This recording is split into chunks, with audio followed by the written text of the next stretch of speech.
Welcome back, everybody. Pascal here from Neutrality Studies. Bienvenidos de nuevo a todos. Soy Pascal, de Neutrality Studies, y hoy me acompaña Guy Metan, un periodista y político suizo que actualmente ejerce como miembro del Parlamento en Ginebra, uno de los 26 cantones de Suiza.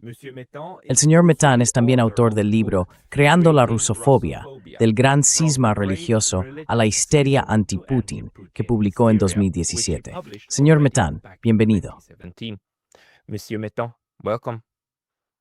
Welcome. So thank you very much to Muchas gracias por invitarme a este intercambio. I follow your Sigo tus entrevistas con regularidad y realmente aprecio lo que intentas hacer. appreciate what you try to do. Thank you very much. I mean, we're trying to bring a little bit of light Muchas gracias. into the darkness. Quiero decir, estamos intentando aportar un poco de luz a la oscuridad que es el entorno actual. Me impresionó mucho cuando encontré tu libro publicado en 2017 sobre la rusofobia. Ya sabes, ese momento en que la gente inventa todo tipo de historias sobre Rusia y Putin y demás, sin duda se intensificó en 2022, después de que comenzara la guerra a gran escala. Pero tú lo viste muy pronto, y lo viste en Suiza. ¿Podrías explicar más rusofobia y la obsesión suiza o europea con esta idea de Rusia como enemigo? Obsession with this Russia as an enemy.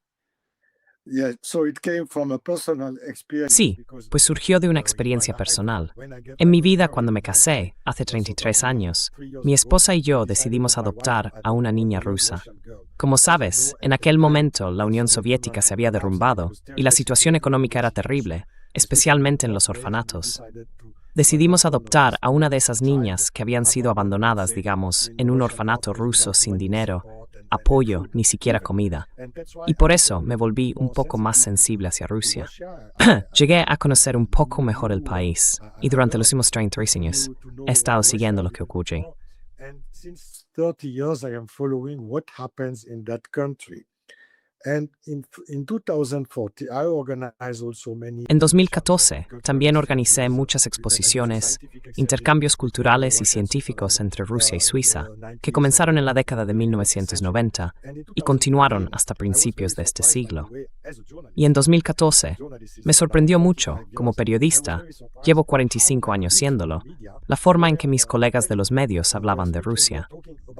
Era una manera completamente distorsionada de hacer periodismo normal, ya sabes, de ser objetivo o imparcial.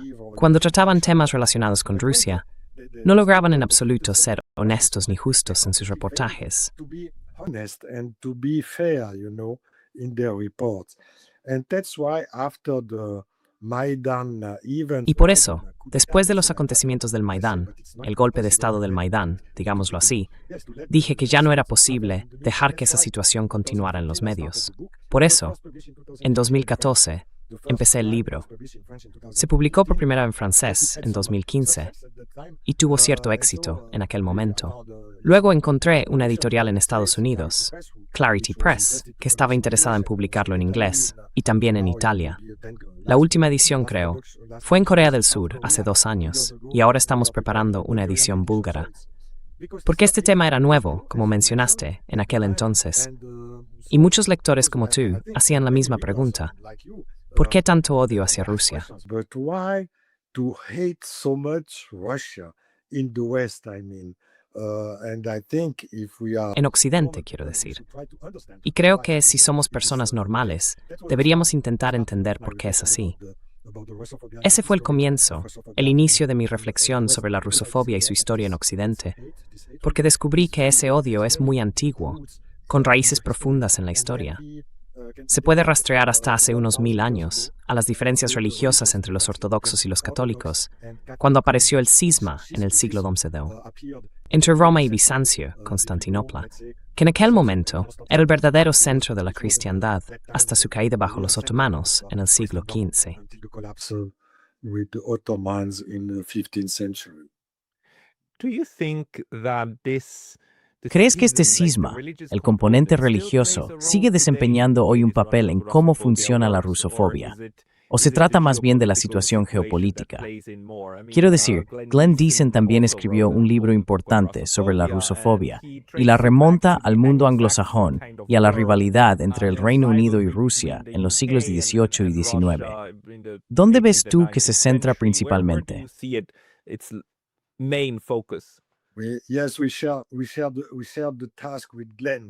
Sí, compartimos la tarea con Glenn, porque él está más centrado en el periodo contemporáneo, en los tiempos actuales y, como dices, en el mundo anglosajón. Hemos estado en contacto durante muchos años. Así que sí, creo que la religión sigue desempeñando un papel. Lo hace desde un punto de vista histórico, porque ha arraigado, digamos, clichés o estereotipos. El ruso malo, el ortodoxo malo, ya sabes, y el buen católico, que se remontan a 1000 años atrás. Y tienes la expropagación de la fe en Roma, instituida en el siglo XIII, para luchar contra los malos ortodoxos. To fight against the bad orthodox, with the same clichés as now. Ya sabes, con los mismos clichés de ahora, que los ortodoxos son los bárbaros, que son despóticos, que quieren conquistarnos, lo cual es completamente lo contrario. Es al revés. Pero esos eran los temas de la propaganda religiosa difundida por la Iglesia Católica durante tanto tiempo. Y por eso está tan profundamente arraigado en nuestro espíritu, ahora, en nuestras mentes. Y en segundo lugar, sigue siendo eficaz hoy en día.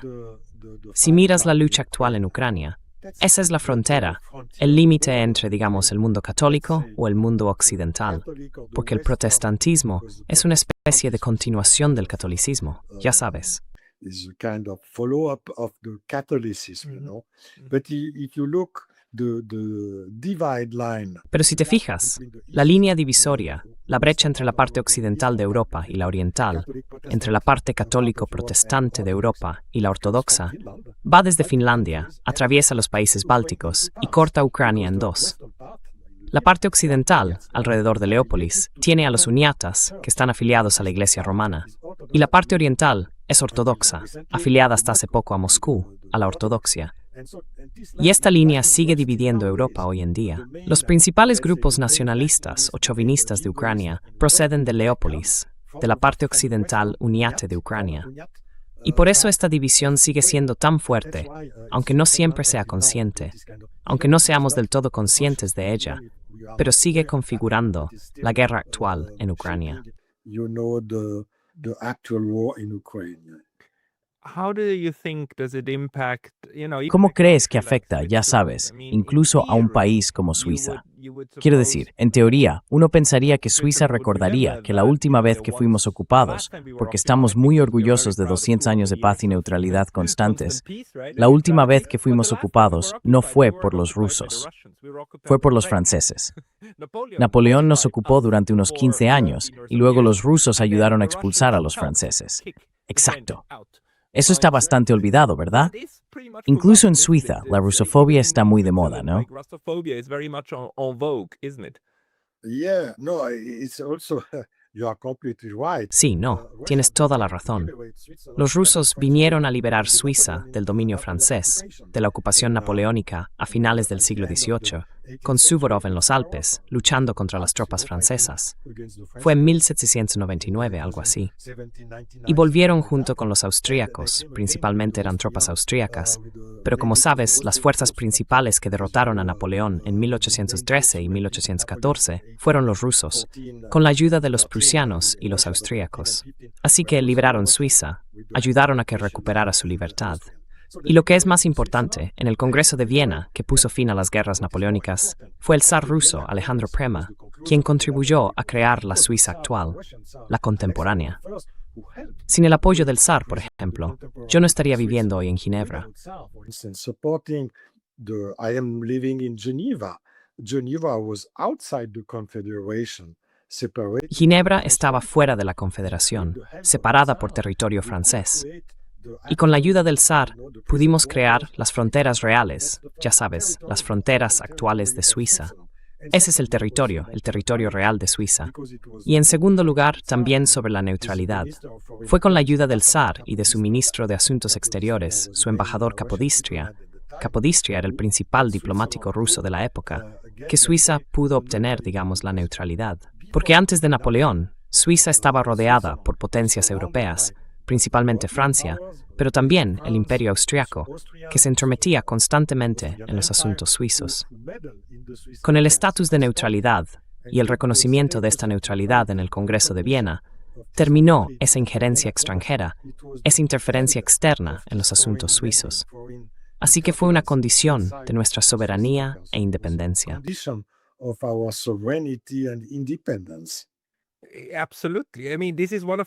Absolutamente. Quiero decir, esta es una de las cosas que siempre me resultan fascinantes, que en Suiza seamos completamente inconscientes de ello.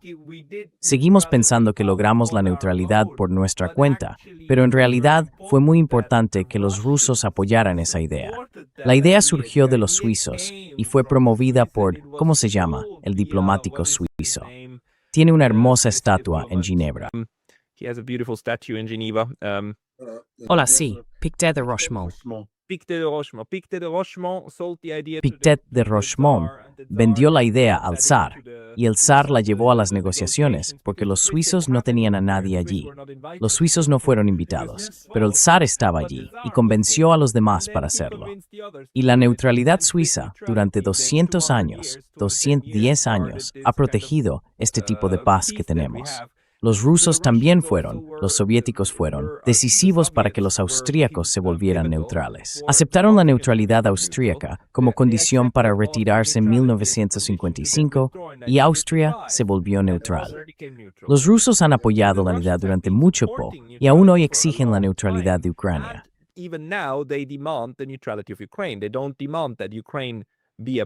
No exigen que Ucrania se una a ellos, exigen que Ucrania sea neutral. ¿Por qué crees que la parte europea, incluidos los suizos, nunca ve que Rusia en realidad intenta usar la neutralidad como una forma de crear equilibrio en la región? Porque a mi parecer, eso es lo que intentan hacer. Y no soy partidario de Rusia, no intento ser prorruso. Solo digo que mira, tenemos estos casos en los que los rusos intentaron usar la neutralidad para crear un equilibrio. Funcionó para Suiza, funcionó para Austria, pero fue imposible para Ucrania. ¿Cómo interpretas esto?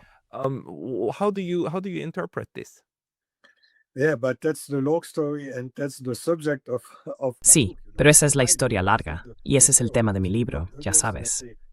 Mi opinión es que los estereotipos que se desarrollaron antes contra la Iglesia Ortodoxa y desde el siglo XVIII contra el Imperio Ruso, se trasladaron todos esos clichés a la política, porque la religión dejó de ser tan importante como ideología. Pero en aquel momento se dirigían contra la propia Rusia, contra el Estado ruso. ¿Por qué? Porque empezó en Francia con el rey Luis XV. Se casó con una princesa polaca, así que estaba muy vinculado al lado polaco. Y además, a finales del siglo XVIII, Rusia, a través de Pedro el Grande y Catalina II, el zar y la emperatriz, se había convertido en una de las potencias europeas más importantes.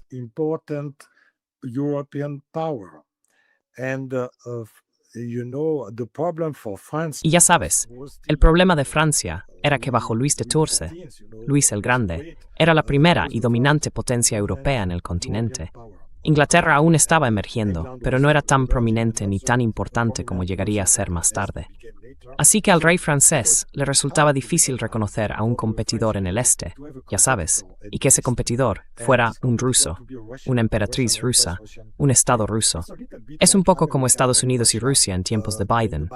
Ya sabes, a Estados Unidos le ha costado reconocer que tiene un competidor. Después de la Segunda Guerra Mundial, fue el Imperio Soviético, el bloque soviético. Hoy en día, tras el colapso de la Unión Soviética, Estados Unidos era la potencia líder, la potencia hegemónica en el mundo. Y es muy difícil para los neoconservadores estadounidenses reconocer que podrían tener rivales competidores que disputen su hegemonía.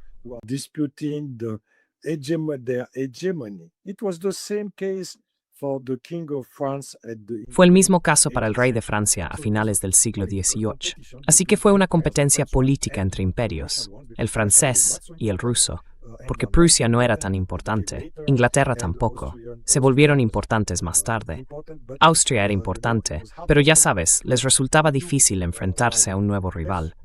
Esa fue, en mi opinión, la raíz política de la filosofía. Así que, este rey, Es simplemente interesante, es historia, pero todavía resuena hoy en día. Forjaron noticias falsas, un documento falso llamado el Testamento de Pedro el Grande. En ese testamento falso se decía que la misión de los zares rusos después de Pedro el Grande era conquistar Occidente, ser la potencia hegemónica en Europa. Completamente falso. The hegemonical power in Europe, completely fake. It was written, yes, in the year 17. Fue escrito, sí, alrededor del año 1760 o así. Se había guardado en un lugar secreto dentro de la monarquía. Pero luego, Napoleón, después de convertirse en emperador y de enfrentarse a Alejandro Przemysl, ya sabes, en la reunión de Tilsit en 1807, se separaron y se convirtieron en enemigos. Napoleón estaba muy enfadado con el zar y decidió hacer la guerra a Rusia en 1811-1812. En mayo, encontró el llamado Testamento y lo publicó en un libro con su ministro de propaganda, el señor Le Sueur. Era como el Goebbels de Napoleón, digamos, el ministro de propaganda de Napoleón. Publicaron este falso testamento para justificar ante el público francés la invasión de Rusia, porque él decía, oh mirad, la misión histórica de los zares es conquistarnos. The historical mission of the Tsar is to conquer us. So let's do a preventive war against Russia. Así que, hagamos una guerra preventiva contra Rusia para evitar una invasión rusa de Francia. Así fue como lo explicó ante la opinión pública, para justificar ejércitos tan grandes, gastos tan enormes, para lanzar esa expedición contra Rusia en 1812 y 1813. Por desgracia para él, fue derrotado. Pero ese falso testamento fue traducido más tarde al inglés, porque después del Congreso de Viena, cuando Francia estaba destruida y vencida, ¿quiénes eran las dos potencias dominantes en Europa? Los británicos y los rusos. Era 1815, e eran las principales potencias en Europa. Y para los británicos fue muy satisfactorio contar con la ayuda del zar para derrotar a Napoleón. Helping them to beat Napoleon. Clear, but just after Napoleon was, Claro, pero justo después de que Napoleón fuera, digamos, enviado a Santa Helena, el principal problema para el Imperio Británico era tener un competidor. No les resultaba aceptable compartir los beneficios de la victoria contra Napoleón con otra potencia llamada Rusia. Y por eso iniciaron una especie de preguerra fría contra Rusia. Poco después de 1815, tradujeron ese falso testamento al inglés y lo publicaron, y en la prensa británica aparecieron artículos que describían a Rusia como un estado despótico, imperialista y peligroso, exactamente igual que podemos leer hoy en nuestros medios. Los mismos temas, diciendo, oh, quieren invadir, conquistar el mundo, y cosas por el estilo. ¿Y qué ocurrió en 1853? Comenzaron la guerra de Crimea, invadieron, enviaron tropas británicas, junto con los franceses y los italianos, a Crimea para hacer la guerra contra Rusia, contra el zar ruso. make the war against the Russia, against Russian Tsar. So, and you can read, for instance, Así que puedes leer, por ejemplo, The Times, en 1851, con algunas caricaturas que muestran al zar, el malvado Nicholas Biron, como un vampiro, como Drácula, volando sobre Londres con grandes dientes, dispuesto a chupar la sangre de los pobres e inocentes ciudadanos británicos. En aquella época, el ruso no se describía como un oso malo, sino como un Drácula malvado.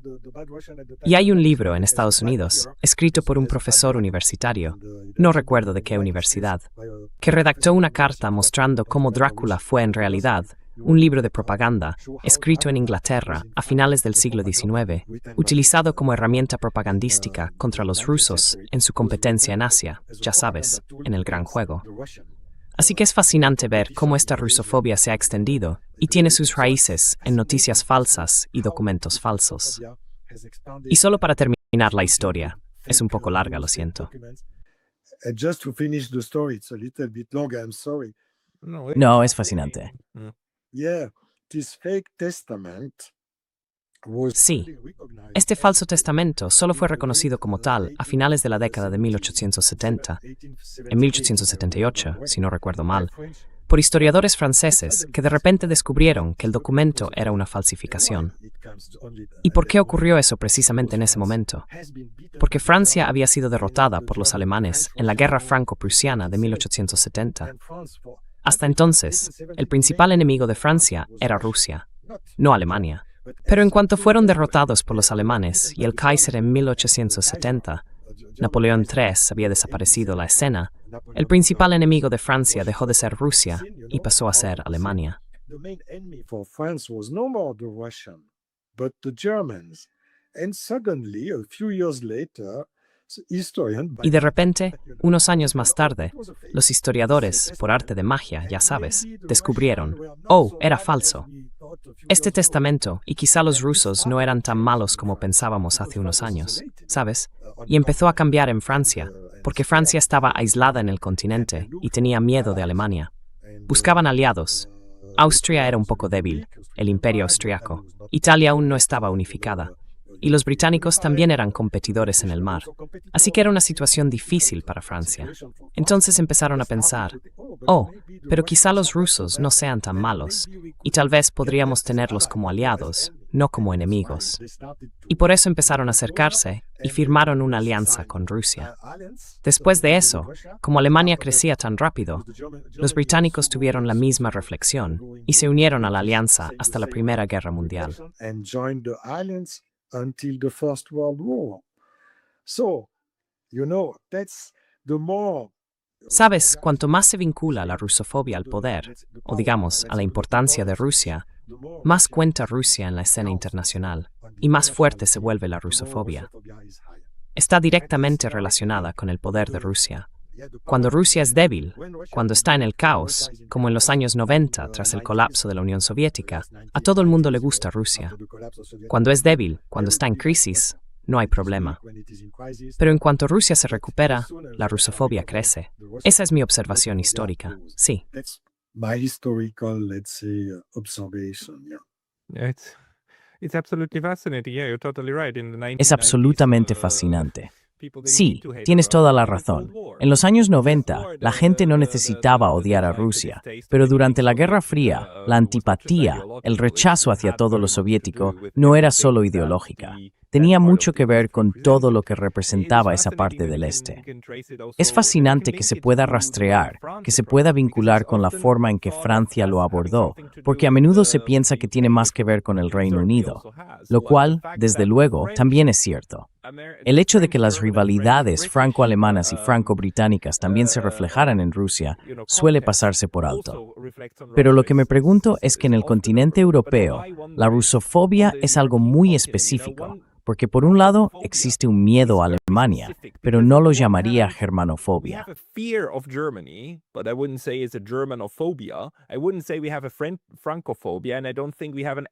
No diría que tengamos francofobia, y tampoco creo que tengamos anglofobia, pero sí tenemos rusofobia, muy claramente. ¿Por qué crees que es así? Y quizá debería precisar esto. Cuando usamos la palabra fobia, literalmente, fobia significa miedo, ¿verdad? Pero tengo la impresión de que esta fobia tiene menos que ver con el miedo y más con el odio. Como dijiste, el Drácula, la exhibición de la bestia, mostrar esta parte de Europa como si no fuera Europa, como bestias, como no humanos. No, recuerdo que hubo imágenes así sobre los alemanes durante la Alemania nazi, pero solo brevemente. No lo vemos con otras naciones. ¿Por qué con los rusos?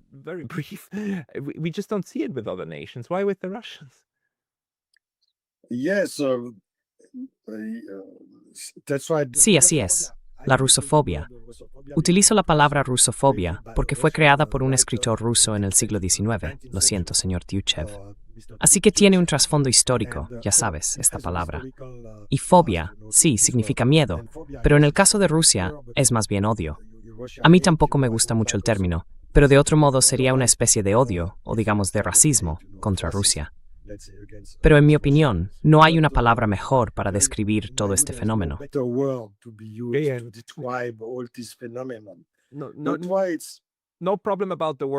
Ningún problema con la palabra.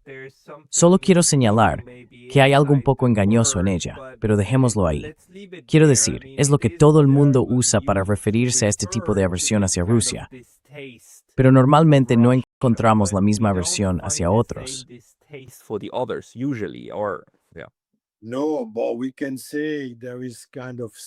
No, pero podemos decir que existe una especie de xenofobia contra los chinos. Ya sabes, el peligro amarillo, lo recuerdas, todo eso. También hay quizá algo, si vas a Sudamérica, una especie de americanofobia, ya sabes, contra los yanquis. También depende de la historia geográfica y geopolítica de tu región. Pero tienes razón, la rusofobia es la fobia más desarrollada, digamos, que podríamos mencionar. En mi opinión, sí, está relacionada con el lugar específico de Rusia en términos geográficos.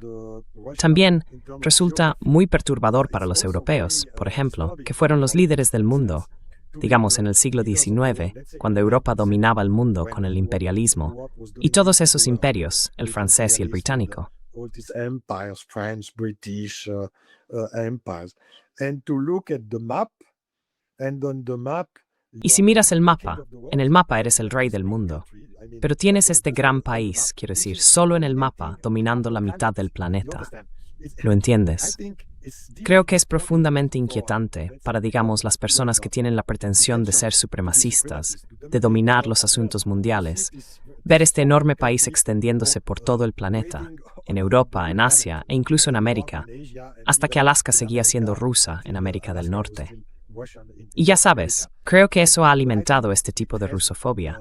No es una explicación muy satisfactoria, pero no encuentro otras mejores que las raíces religiosas, las raíces geopolíticas y también este tipo de representación del mundo. Es un continente muy inquietante llamado Rusia, ya sabes.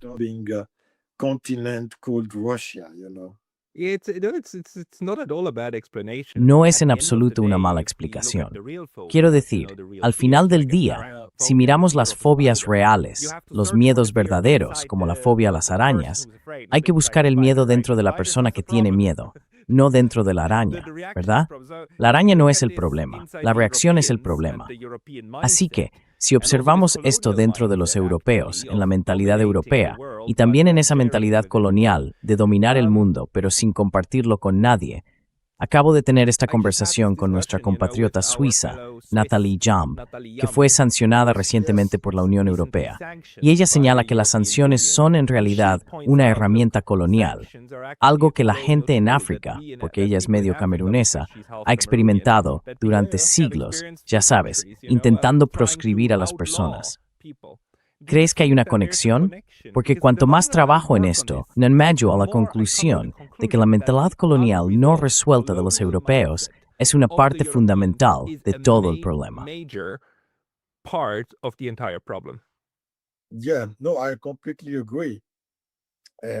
Sí, no. Estoy completamente de acuerdo. Porque para el llamado establecimiento europeo es muy difícil reconocer que han perdido su control sobre el mundo. Hasta, digamos, finales del siglo pasado, era completamente evidente que el mundo occidental, el occidente, dominaba, no solo en términos militares, que estaban algo ocultos con algunas guerras, sino también en términos de cultura, economía y, digamos, poder blando. El poder blando occidental era completamente dominante. Pero desde comienzos de este siglo, y especialmente research en China, para mí, el acontecimiento principal de este siglo es la pérdida total del poder blando europeo.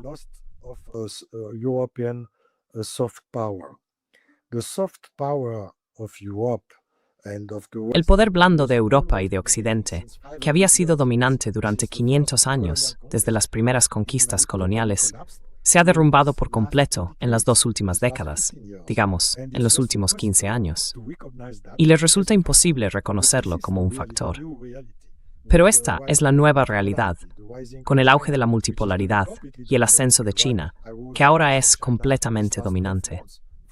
Estuve en China 2 veces en los últimos 12 meses, y para mí, China está, no sé, a 10 años luz por delante de Estados Unidos en todos los ámbitos. Aún no en el militar, pero llegará, ya sabes. Y creo que los europeos son incapaces de darse cuenta de que han perdido esa capacidad de poder blando sobre el resto del mundo. Por eso tenemos una lucha tan intensa, por ejemplo, en Ucrania.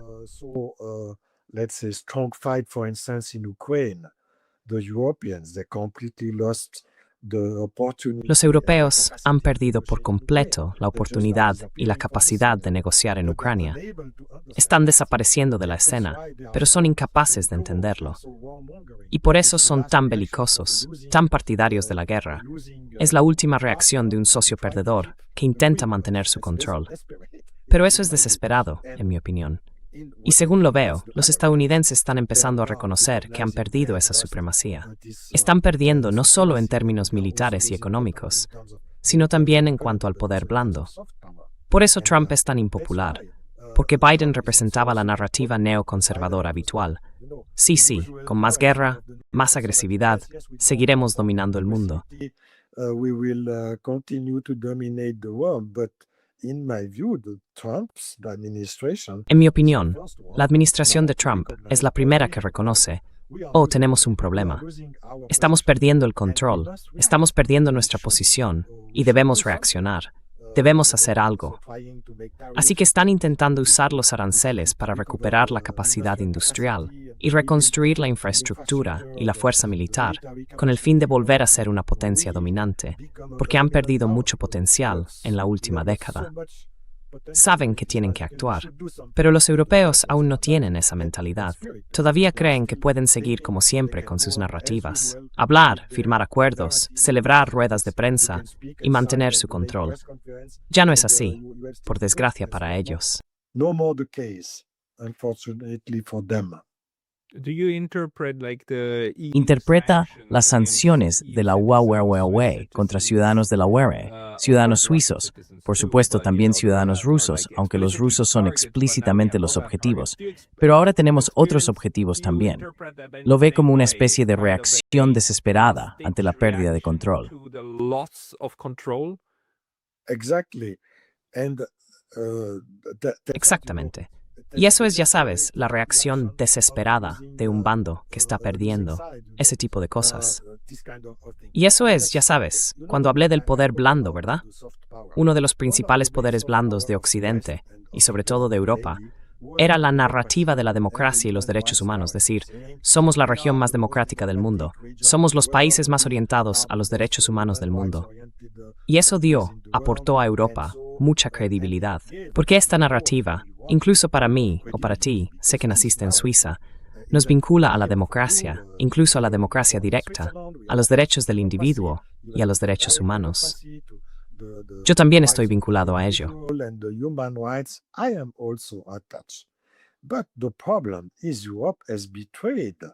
Pero el problema es que Europa ha traicionado esos valores. Sigue hablando mucho de derechos humanos y democracia, pero en realidad los está perdiendo. Y con las sanciones, como decías, sancionar a Rusia podría ser, comprensible, porque son los supuestos, los llamados enemigos. Pero sancionar a ciudadanos europeos, como los dos periodistas alemanes, o Hagburg o Xavier Moreau, que simplemente están ejerciendo su derecho a expresarse, un derecho reconocido por todos los países europeos, por sus constituciones y por la propia Unión Europea, es una gran contradicción entre las palabras, los textos escritos y lo que realmente practican.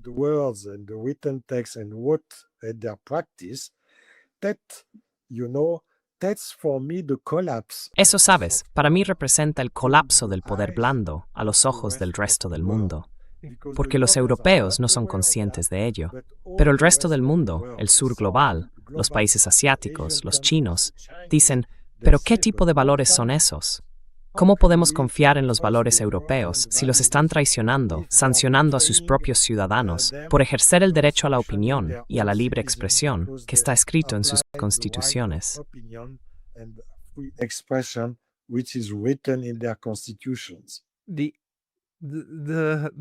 La ironía de todo esto, ya sabes, porque para mí la historia está llena de ironía. La encuentras casi en todas partes. Y una de las ironías del momento actual es, por supuesto, que al gritar y vociferar que lo hacen en defensa de la democracia y la libertad y todo eso, en realidad acaban destruyendo los derechos humanos. Lo entregan todo, lo tiran por la borda y los demás lo recogen. Quiero decir, uno de los hechos más interesantes es que ahora mismo nadie quiere deshacerse de las Naciones Unidas. Nadie dice que la Carta de los Derechos Humanos sea una mala carta. Nadie. Los chinos quieren conservarla, los rusos quieren conservarla, los africanos también. Todo el mundo dice, es una buena idea, deberíamos tener esto. Así que, gracias Europa.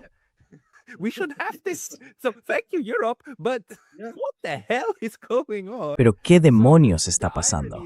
La ironía es que lo están regalando, como si simplemente lo tiraran.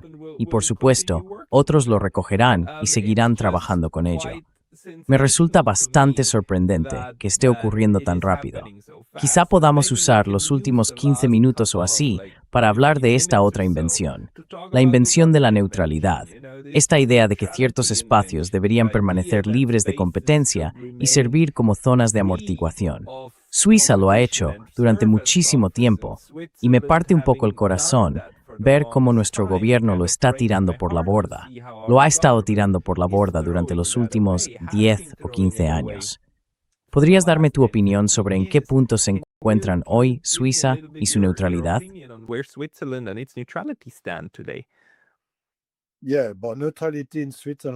Sí, pero la neutralidad en Suiza siempre ha sido, digamos, un poco flexible, o un poco sí, porque es un principio, pero también una práctica. Y la práctica no siempre correspondía al principio, pero eso es, digamos, la vida humana y la vida política tradicional. Así que la neutralidad, sabes, lo que me resulta muy inquietante como suizo, es que la neutralidad siempre ha estado arraigada en nuestra, digamos, mentalidad política y cultural en Suiza. Crecemos con la neutralidad en nuestra forma de pensar, no solo porque la neutralidad suele ser descrita por otras naciones como una debilidad, como algo no tan bueno, porque ya sabes, el valor significa tomar partido por alguien, por una causa y así sucesivamente. Pero en mi opinión, la verdadera neutralidad es, digamos, más exigente que tomar partido, porque es tan fácil ponerse del lado del campo de los buenos contra los malos, ya sabes. Sí, aunque mis mijanos siempre dirán que son los buenos.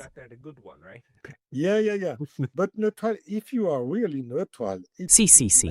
Pero si realmente eres neutral, eso requiere pensar, intentar ser neutral entre dos bandos que luchan entre sí. Exige una reflexión intelectual, no solo tomar partido emocionalmente por uno y no volver a pensarlo, ¿sabes? Y para mí eso fue, bueno, para Suiza, quizá a veces no aplicamos plenamente la neutralidad, pero lo intentamos. En la historia de nuestro país, intentamos hacerlo lo mejor posible. Digámoslo así, aunque no siempre la aplicamos correctamente. Pero ahora, con la decisión tomada en 2022, tomar partido unilateralmente por Ucrania contra Rusia, que por cierto es uno de los 5 miembros permanentes del Consejo de Seguridad, fue un golpe directo contra nuestra neutralidad.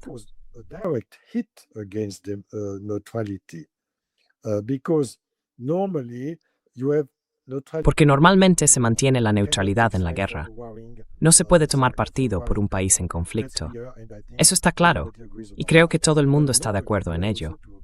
Pero normalmente también hay que evitar alinearse demasiado abiertamente con uno de los bandos en guerra. Y en esa situación, en 2022, tomamos partido de forma unilateral, sin siquiera un principio de reflexión. Se hizo en un plazo de 48 horas después del 24 de febrero, más o menos. Simplemente ocurrió, ya sabes, sin debate político, sin reflexión ni nada. Se hizo directamente. Eso para mí fue un golpe muy duro. Para Suiza, para mí, es un golpe muy fuerte contra el espíritu suizo, digamos. ¿Por qué?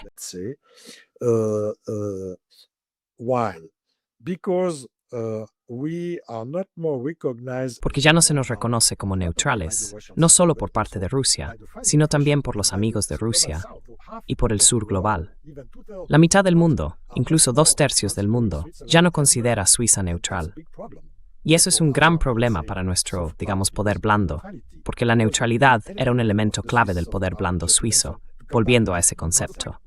¿Por qué? Porque gracias a la neutralidad, Suiza siempre pudo ser un lugar de mediación, ofrecer, como decimos en francés, sus buenos oficios a países o estados en guerra. Lo hicimos en Georgia durante la guerra de Georgia en 2008 y entre Irán y Estados Unidos.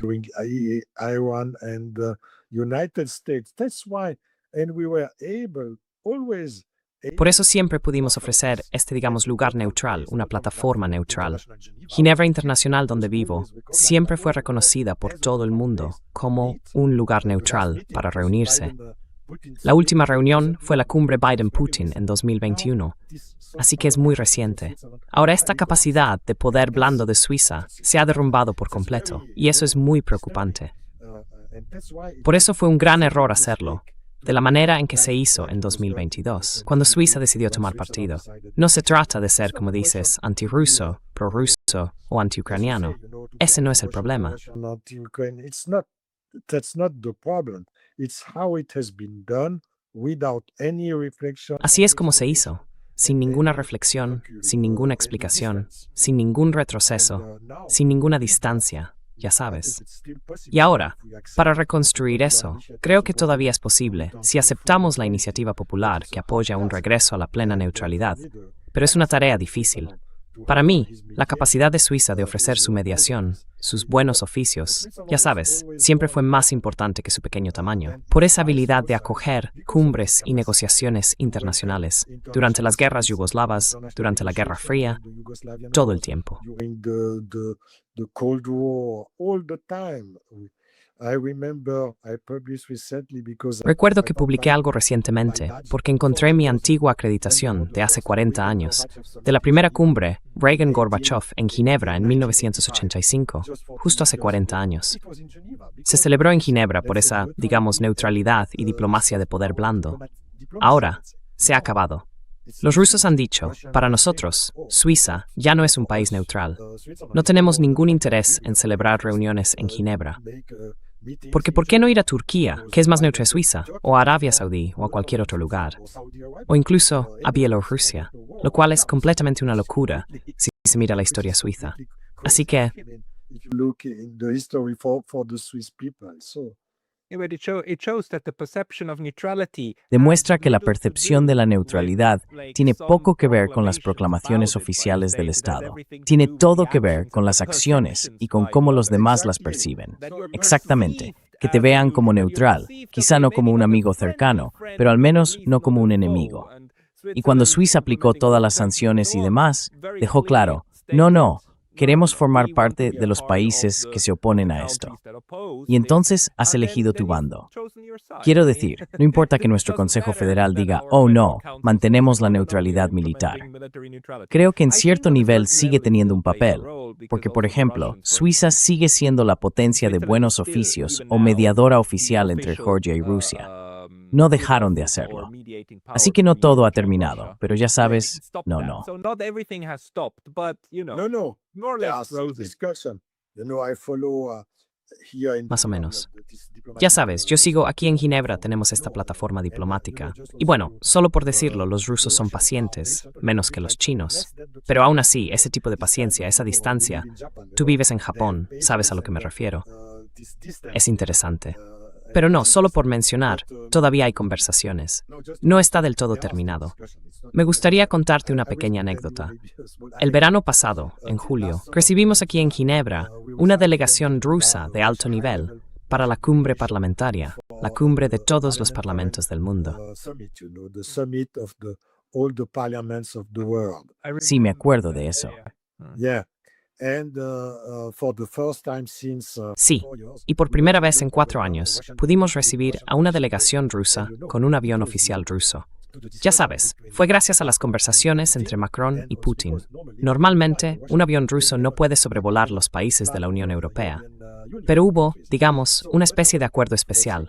Los italianos y los franceses permitieron que el avión ruso viniera desde Moscú, pasando por Turquía, Libia, Túnez, Argelia, y luego de vuelta por Cerdeña y Córcega hasta Ginebra. Y lograron llegar. Cerraron los ojos, por así decirlo. Fue una especie de arreglo extraoficial y pacífico. Pero cuando aterrizaron en Ginebra, después de 8 horas de vuelo, no quedaba queroseno en el avión. There were no more kerosene in the plane. So the plane should make the full. Así que el avión tuvo que llenarse de queroseno, repostar, sí, rellenar. Pero ¿cómo pagar? No podían, porque las tarjetas rusas están prohibidas. No podían pagar. Y todas las empresas del aeropuerto de Ginebra dijeron, oh, no queremos repostarlo, porque si no, los europeos nos sancionarán.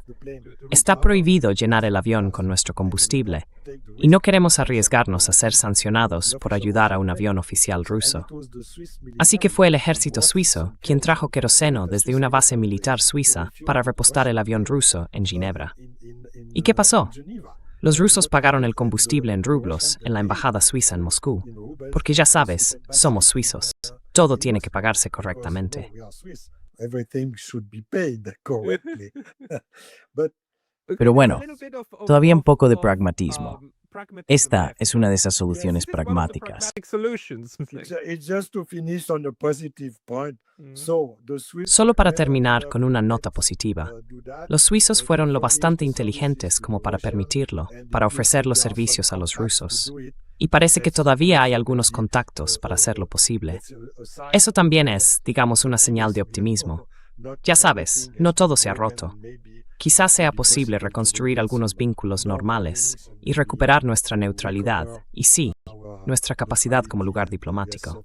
our capacity in terms of diplomatic place. Yeah. Me gusta mucho esto y me gustaría terminar con esta nota positiva. Quiero decir, estoy de acuerdo contigo. Lo que necesitamos es paz en Europa, paz entre nuestras naciones, y necesitamos soluciones pragmáticas para los problemas que nosotros mismos hemos creado. E incluyo también a los rusos en eso, porque somos un planeta de 8.000 millones de personas y nos autoorganizamos, aunque no se nos da muy bien organizarnos, pero quizá soluciones pragmáticas. Guy Metan, ¿dónde debería ir la gente si quiere seguirte? ¿Hay algún lugar donde publiques regularmente, en francés o en inglés? Yes, thank you. I publish regularly, but in French. Sí, gracias.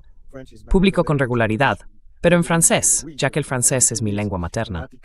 Publico cada semana o cada 2 semanas, principalmente en mi página de Facebook, ya sabes, Guy, o en LinkedIn, y también en algunos sitios web.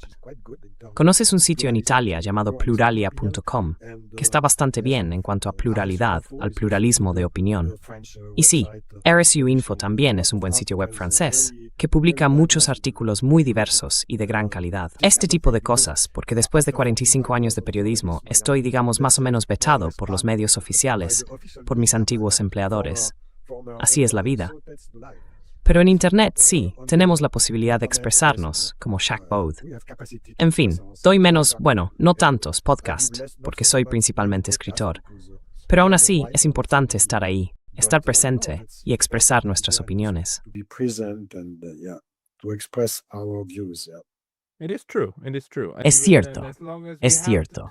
Y mientras tengamos las herramientas, deberíamos usarlas. Pondré los enlaces que acabas de darme en el cuadro de descripción de este vídeo más abajo. Guy Metan, muchas gracias por tu tiempo hoy. Yes, thank you. Sí, gracias, Pascal. Te deseo todo lo mejor para el final del año y un feliz año nuevo. Y por favor, sigue adelante con tu podcast. Podcast, please. Lo haré. Es feliz año nuevo por race. Minal, thank. Thank you.